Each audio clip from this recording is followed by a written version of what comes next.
Welcome back, everybody, to the deep dive. Ready to, dive into some cybersecurity stuff with me? Always. Sounds like fun. Okay, good. So today we're going to look at a whole bunch of reports. Let's see, we've got Checkpoint Research, we've got Malwarebytes, Yeah. SANSAS Institute, Rapid7. Nice. Oh, and even some predictions from Symantec looking ahead to 2025. And you know what?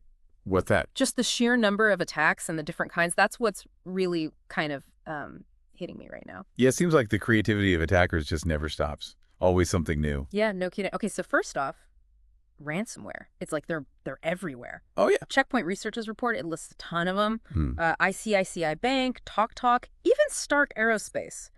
And that last one, that kind of got to me. What was that? Well, think about it. Stark Aerospace designs UAVs, unmanned aerial vehicles, drones. Right. And the attackers got a hold of sensitive UAV data, so we're not just talking about some financial loss here. No, not at all. Yeah. That could be very serious national security implications and all that. Exactly, and it seems like this is part of a trend. I was reading about double and triple extortion tactics. Yeah. It's not just pay up and get your data back anymore. So what exactly does that mean? Double, triple? Extortion. Okay, so the single extortion, that's classic ransomware. Encrypt your data, demand a ransom. But double extortion, that's when they also threaten to release the stolen data publicly if you don't pay. Oof, that's rough. And triple, that's where it gets really nasty. They might launch extra attacks like DDoS attacks while you're already dealing with the ransomware. They're basically crippling you entirely. Wow. So they're like holding everything hostage, your whole digital world. Pretty much. And I mean, we all know these attacks cost a lot. But do we have any idea how much we're talking? Well, the problem is a lot of incidents go unreported. But Rapid7, they estimate the global cost of ransomware in 2024, just the ransom payouts alone, could have been over $380 million. 380 million. Yeah. And that doesn't even include downtime, recovery, all the damage to your reputation. It's insane. So what can companies even do to protect themselves? That's the million-dollar question, isn't it? Well, Checkpoint Research highlighted these Ivanti CSA vulnerabilities. Right. And those were especially bad because they were exploited as 0 days. Now, I always hear that term 0 day, but to be honest, I could use a refresher. What exactly does that mean? Basically, it means the bad guys were exploiting these vulnerabilities before the software company even knew they existed. Whoa. No time to develop a patch, nothing. Companies were totally caught off guard. So it's like getting ambushed, no time to react. Exactly. And it just shows we can't just react to attacks. We need to be proactive. So more than just patching systems quickly. Right. It's about attack surface management, figuring out where you're vulnerable and reducing those weak points, and constant threat monitoring, spotting suspicious activity before it turns into a full-blown crisis. Makes sense. But honestly, sometimes it feels like we're fighting a losing battle. The attackers just keep getting smarter. Well, they certainly are creative. Did you see the SANSAS Institute report on the Shy's Wasp phishing technique? That was pretty wild. Oh, yeah. The name itself sounds like something out of, like, a spy movie. What is that? How does it work? It's all about using invisible characters in emails, like zero with spaces. They create patterns that trick security filters into thinking the email's safe. So you can't even see the threat. Not without special tools. Wow. So how are you supposed to spot that? One simple trick is to view emails without HTML formatting. That strips away all the fancy stuff and reveals the hidden characters. That's a good tip. I think we underestimate how sophisticated phishing has become. It's not just those, obvious scams anymore. Oh, definitely not. They prey on human psychology now. Yeah. It makes you wonder how anyone can avoid falling for it. It's scary stuff. And it reminds me we should really talk about data privacy. Absolutely. Malwarebytes had some good insights on that in their recent podcast episode. Yeah, they talked about the Change Healthcare breach, 190 million people affected. Yeah, a massive breach. I mean, what kind of information was exposed in that one? Pretty much everything. Names, addresses, social security numbers, healthcare info, even medical records. So like your entire digital identity just out there. Pretty much. It shows how vulnerable we are. And speaking of Malwarebytes, they had those 3 behavioral changes they suggested. Less location sharing, holding companies accountable, no more data deals. Yeah, those are good starting points. It sounds simple, but I wonder how many people are actually willing to do that. It's a tough question. I mean, we've all become so used to the convenience of, personalized everything. It's a trade-off, isn't it? Convenience versus privacy. It is. Yeah. And with these huge data breaches happening, It's really making people think about the risks. Yeah, definitely. We have to start asking ourselves, is that extra bit of convenience really worth giving up our privacy? Exactly. And when we think about the future of this whole cybersecurity landscape, Symantec's 2025 outlook is pretty interesting. They're really focused on AI, especially for endpoint security. AI. That sounds like it could be a game changer, but how would that even work? Well, imagine AI algorithms analyzing mountains of data in real time. They can spot patterns and weird activity that humans would never catch. So, like AI security guards for our digital lives. Kinda, yeah. They can stop breaches before they even happen. That's amazing. But also, a little creepy, what if the AI gets exploited? That's a valid concern. Mhm. Symantec talks about that too. They're saying data security for those using generative AI, Gen AI, that's got to be a top priority. Gen AI, I've heard that term, but what is it exactly? It's this type of AI that can create new stuff, text, images, even code. So, like the AI that's writing those articles and creating those fake pictures online. Exactly. It's powerful stuff, but it can be misused. No doubt. So, we need to be careful about how we use it. But if AI is becoming so important for security, does that mean all the old methods are useless now? Not at all. Strong passwords, firewalls, multi-factor authentication, those are all still important. So, it's not about replacing humans, but more like giving them a powerful new tool. Exactly. It's a layered approach, combining human smarts with AI's power. Okay, so we're in for some big changes then. AI, new threats, all this data flying around. It's a fast-moving world. That's for sure. Well, I think that's a good place to pause for now. We've covered a lot, from ransomware to AI. Yeah, we barely scratched the surface. Exactly. There's so much more to unpack. We'll dig deeper into these topics in the next part of our deep dive. Looking forward to it. Stay tuned, everyone. We'll be back soon to keep exploring the world of cybersecurity. Okay, so back to the deep dive.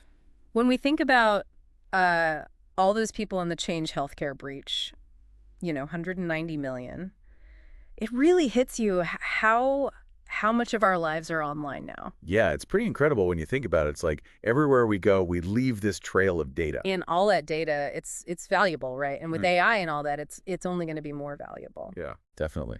And that's why I found Symantec's focus on data security Mm. for people using Gen AI so interesting. Yeah, that stood out to me too. It's like if we're going to use these powerful tools, we need to make sure we're using them responsibly. Right.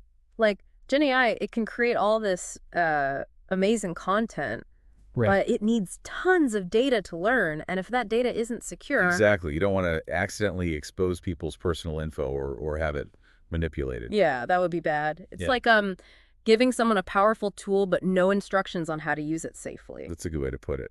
So yeah, data security is super important, especially as these Gen AI tools get more popular. Okay, but let me ask you this. We're talking about all these scary threats, but what can we actually do to protect ourselves? Like, as individuals, what are some practical steps? Well, it can feel overwhelming, I get it. But even little things can help a lot, like two-factor authentication, that's an easy one. Yeah, that's where they send you a code to your phone, right? Exactly. Just Yeah. an extra layer of security, but it makes a big difference. It's okay, that makes sense. And another thing, make sure you keep all your software updated.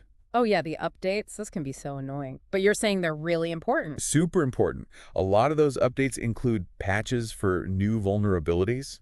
Like, think of it as a flu shot for your computer. Yeah. It stops those nasty bugs from spreading. That's a good analogy. Makes it easier to remember. Yeah, exactly. Okay, so we talked about technical stuff, but what about the human element? I mean, we can have all the best security in the world, but if people aren't careful. You're absolutely right. Humans were often the weakest link. Remember that Shai Zuwas thing from the SANS Institute? Yeah, with the invisible characters, that Yeah. was crazy. That's a perfect example. They trick people because they exploited how we think. It makes you really cautious about opening any email now. Exactly. You got to be skeptical. Don't just click on any link. Make sure you know who it's from. Don't give out personal information unless you're sure it's safe. Like that saying, trust but verify. Yeah. And on that note of trust, we should talk more about data privacy. Malwarebytes was right. We need to hold companies accountable for how they use our data. Definitely. And they also talked about limiting location sharing and those too good to be true data deals. We give away our info so easily sometimes, just for a slightly better ad experience or whatever. Yeah, it's all about weighing the pros and cons.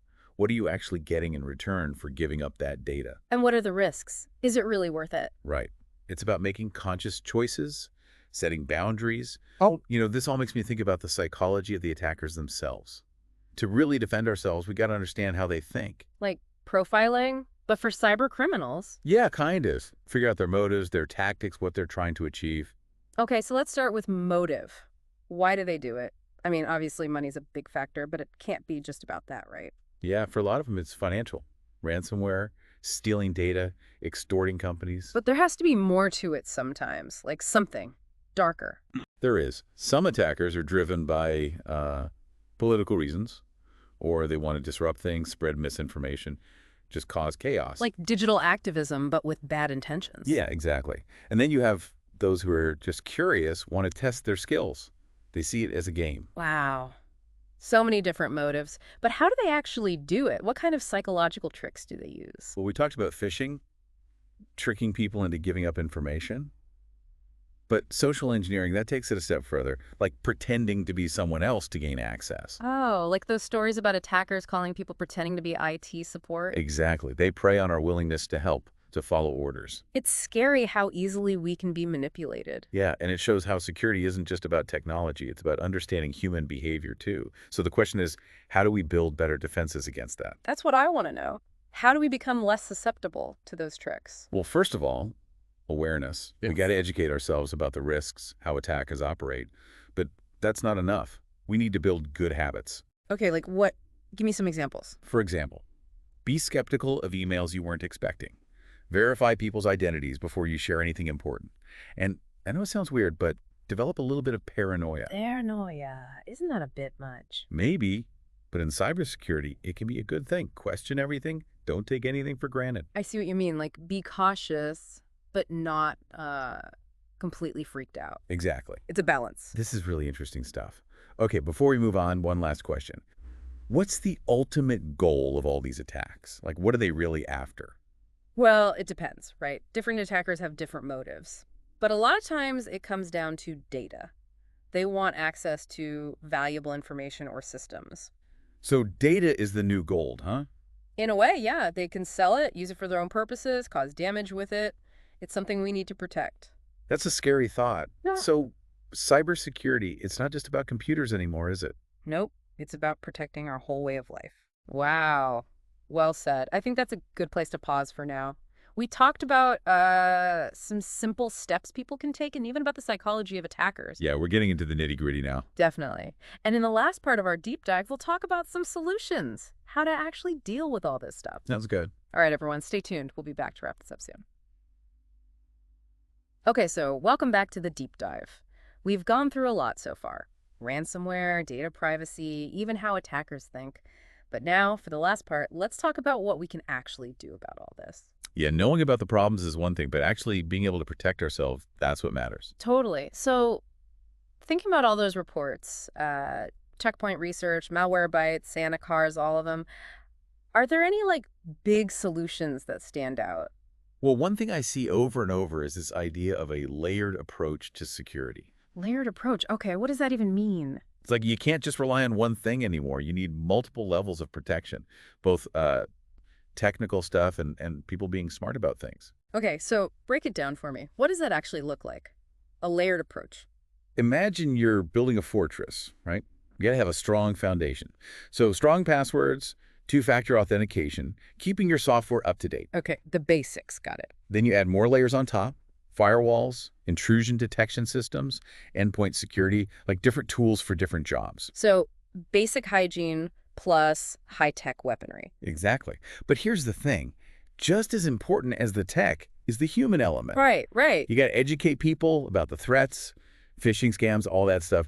Create a culture where everyone understands security. So it's not just about the IT department, it's everyone's responsibility. Exactly. You need a human firewall as well as a technical one, because even if you have the best tech, if someone clicks on a bad link, game over. Makes sense. And speaking of working together, Symantec talked a lot about collaborations and partnerships, like with Google, for example. Yeah, that's important. We can't be working in silos. We need to share information, best practices. The bad guys are always collaborating. We got to do the same. Okay, and of course, we got to talk about AI. We've mentioned it a few times, but it seems like it's a big part of the future of cybersecurity. Huge. Yeah. I mean, think about it. AI can automate threat detection, analyze mountains of data, even predict attacks before they happen. It sounds amazing. But isn't there a risk of, like, relying too much on AI? What if the AI gets things wrong? Or what if someone hacks the AI? Those are good questions. AI is a tool, right? A powerful tool, but it's not magic. We still need humans in the loop to make decisions, to interpret the data. So it's not about replacing humans with AI, but more like combining the best of both worlds. Exactly. Human intelligence and artificial intelligence working together. That's the future. So with all these threats and vulnerabilities, it's easy to get kind of, well, pessimistic. Like, can we actually win this fight? I think it's important to remember that we're not helpless. There are things we can do as individuals, as companies, as a society. It all starts with being aware, being educated, and being willing to adapt. Okay, so for someone listening who's feeling a bit overwhelmed, what's like one practical piece of advice you'd give them? I would say start by looking at your own digital life. What info are you sharing? What accounts do you have? Do you have strong passwords? Two-factor authentication? The little things add up. And I'd say don't be afraid to ask for help. There are tons of resources out there, security software, online communities, experts you can talk to. You don't have to figure it all out on your own. Absolutely. Cybersecurity is everyone's responsibility. We all need to work together to stay safe. Okay, so it sounds like we're in for some interesting times ahead. Lots of challenges, but also some amazing new tools and ways to protect ourselves. It's going to be a wild ride, but I'm actually pretty optimistic about the future. Well, that's good to hear. I think that's a great place to wrap up our deep dive into the world of cybersecurity. Yeah, we covered a lot. Ransomware, AI, data privacy. Hopefully everyone listening feels a little more prepared to face the digital world now. That's the goal. Thanks to everyone for joining us on the deep dive. We'll be back soon with another fascinating topic. Until then, stay safe out there.